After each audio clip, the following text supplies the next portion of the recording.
Hello everyone and welcome back.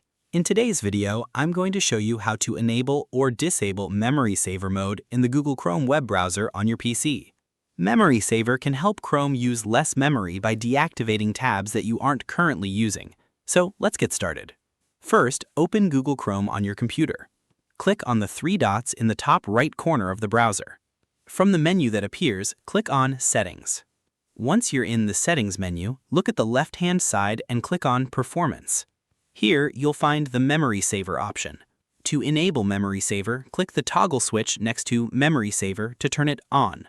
When this feature is enabled, Chrome can deactivate inactive tabs to help save memory. When you return to an inactive tab, Chrome can reload the page so you can continue where you left off. If you want to disable Memory Saver, simply return to the same settings page and click the toggle to turn it off. You can also add websites that you always want to keep active. Click Add next to the option for keeping specific sites active. Enter the website address, then click Add.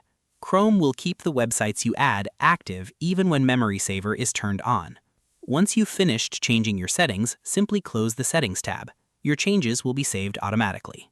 And that's it. You've successfully learned how to enable or disable Memory Saver mode in Google Chrome on your PC. Thanks for watching. If you found this tutorial helpful, don't forget to like, subscribe, and turn on notifications for more Google Chrome tips and tutorials. See you in the next video.